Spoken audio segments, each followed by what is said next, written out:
किती वेळ तुमची बैठक झाली? तुमचं समाधान झालंय का? तुमच्या बैठकीनंतर समाधानी आहात का? अजितदादा पवार यांच्यासोबत माझी बैठक झाली. आता माझ्यासोबत माझं शिष्टमंडळ त्या ठिकाणी होतं. शिष्टमंडळासोबत अजितदादांनी चर्चा केली. आमचं म्हणणं पहिला प्रश्न आमचा असा होता की दादा, आमच्यावर हल्ला तुमच्या कार्यकर्त्यांनी केला, आमची काय चूक होती हा आम्ही दादांना प्रश्न विचारला. दादांनी त्या प्रश्नावर उत्तर दिलं की जे झालंय ते अत्यंत चुकीचं झालंय. महाराष्ट्राच्या राजकारण समाजकारणामध्ये अशा प्रकारच्या गोष्टी नाही व्हायला पाहिजे. त्याच दिवशी मी ऍक्शन घेतली म्हणून त्यांनी मला सांगितलं. त्या कार्यकर्त्याला किंवा त्या पदाधिकाऱ्याला मी पक्षातून काढून टाकले. अशा पद्धतीचं दादांनी उत्तर मला त्या ठिकाणी दिलं. दुसरा विषय होता, त्यावेळेस तटकरेंना निवेदन दिलं. निवेदन दिल्याच्या नंतर मारहाण झाली आणि मारहाणीनंतर आम्हाला पोलिसांनी, लातूर पोलिसांनी मदत केली नाही. किरकोळ गुन्हे दाखल केल्याच्या नंतर त्या लोकांना पहाटेच जामीन दिला जातो. पहाटे अटक आणि पहाटेच जामीन त्या ठिकाणी दिला जातो. यावरही आम्ही शंका दादांपाशी उपस्थित केली. त्यावेळेस दादांनी तात्काळ लातूर एसपींना फोन केला आमच्या समोर आणि फोनवरती सांगितलं त्या छावाच्या कार्यकर्त्यांना ज्या लोकांनी मारलंय त्या लोकांवरती कडक शासन झालं पाहिजे. तो स्वपक्षाचा असो किंवा विरोधी पक्षाचा असो त्याचा विचार करू नका, कारण या महाराष्ट्रात अशा गोष्टी आम्ही खपवून घेणार नाही. दादांनी स्पष्ट भाषेत त्या ठिकाणी सांगितलेलं आहे. आता उद्या मी इथून गेल्याच्या नंतर लातूर एसपींना भेटणार आहे आणि लातूर एसपींनी पण दादांना सांगितले की त्यांचा पूर्वनी जबाब मी घेऊन पुन्हा एकदा त्यांचं काय म्हणणं आहे आणि त्या ठिकाणी त्या पद्धतीने गुन्हा दाखल करून पुढील कारवाई आम्ही करू, अशा पद्धतीचं लातूर एसपींना त्या ठिकाणी.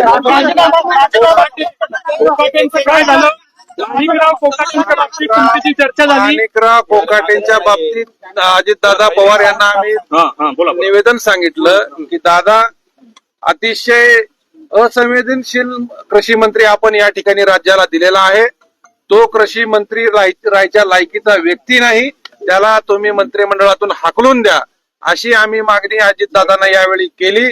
त्यांनी आम्हाला एकच सांगितलंय, मला मंगळवारपर्यंत वेळ द्या, काही ना काही निर्णय मी घेऊन तुम्हाला त्या ठिकाणी तुमच्या मागणीला नक्कीच मी मार्ग देईन आणि निर्णय घेईन आणि मी शब्दाचा पक्का आहे, असंही त्यांनी त्यावेळेस शब्द वापरलेला आहे. त्यामुळं आम्ही मंगळवारपर्यंत थांबू. जर मंगळवारपर्यंत माणिकराव कोकाटेंचा राजीनामा नाही झाला तर छावा संघटना आणि महाराष्ट्रातले शेतकरी पुन्हा एकदा अजितदादा पवार यांच्या विरोधामध्ये महाराष्ट्रभर आंदोलन केल्याशिवाय राहणार नाहीत, एवढं या ठिकाणी आजच्या पत्रकार परिषदेच्या माध्यमातून मी आपल्याला नमूद करतो.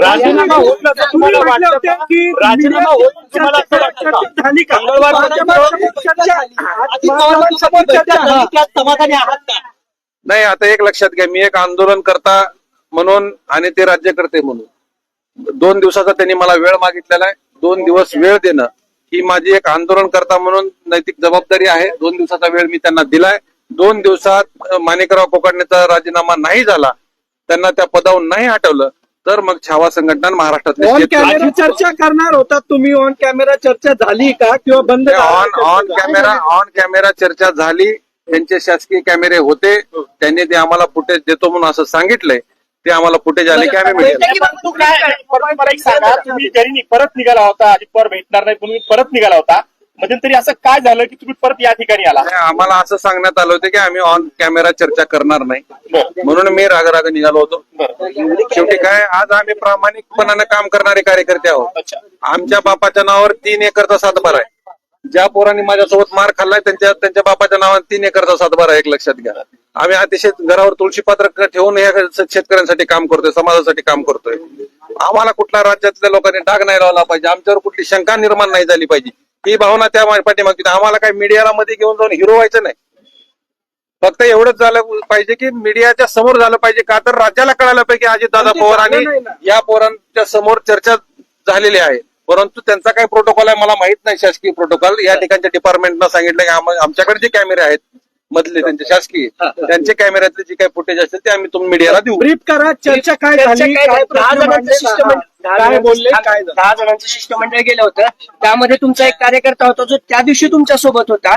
ब्रीफ बैठकीत काय झालं, तुम्ही सुरुवात कशी केली किंवा दादांनी काय नाही, दादांना मी गेल्या गेल्या सांगितलं की दादा तुमच्या लोकांनी आम्हाला का मारलंय याचं मला उत्तर पाहिजे. कारण मी अजित दादांकडे आलोय तेवढ्यासाठी की मला का मारलंय हे आमचं काय चुकलं हे सांगा. कृषी मंत्र्याच्या विरोधात निवेदन दिलं, कृषी मंत्र्याला पदावून काढा म्हणणं हे आमचं चुकतंय का शेतकऱ्यांच्या पोरांचं हा प्रश्न विचारला. तटकरेंना निवेदन दिलं, त्या प्रदेशाध्यक्षाच्या समोर निवेदन दिल्याच्या नंतर तुमचा युवकचा प्रदेशाध्यक्ष येऊन आम्हाला मारतो. त्यावेळेस दादांनी अतिशय संवेदनशील भाषेत आम्हाला सांगितलं की हे प्रकार घडलेला तो चुकीचा आहे, त्याला मी तात्काळ पक्षातून काढून टाकले. आणि दुसरंही सांगितलंय की इथून पुढे त्या व्यक्तीला त्या पक्षामध्ये मी स्थान देणार नाही. मंगळवारपर्यंत जी वेळ मागितली तर त्या मंगळवारपर्यंत नेमकं काय होणार आहे? मंगळवारची डेडलाईन कशासाठी दिली? मंगळवारपर्यंत असं काय घडणार आहे? मंगळवारपर्यंतची जी वेळ मागितली ती नेमकी कशासाठी मागितलेली आहे? मंगळवारपर्यंत अजितदादांनी जो आम्ही निवेदन त्यांना दिलेलं आहे कृषी मंत्र्याचं, कृषी मंत्र्याला या मंत्रिमंडळातून हकला म्हणून छावा संघटनेचं निवेदन आहे. तमाम शेतकऱ्यांची मागणी आहे महाराष्ट्रातल्या. त्या निवेदनावर दादा बोलताना असं म्हणले की मंगळवारी तुमच्या मनासारखा निर्णय होईल आणि तुम्हाला मंगळवारी कळेल. मी शब्दाचा पक्का आहे. आता त्याच्यात दादाचं काय तुम्हाला माझ्यापेक्षा जास्त अनुभव दादाचा तुम्हाला जर नाही झालं मग एक लक्षात घ्या जर नाही झाला एक लक्षात घ्या जर अजितदादांनी माणिकराव कोकाटेंचा राजीनामा नाही घेतला, त्यांना त्या पदावरून नाही हटवलं तर छावा संघटना बी ही शब्दाची पक्की आहे. तुम्हाला अजित पवारांच्या दारात आंदोलन झालेलं दिसत. आंदोलन दादा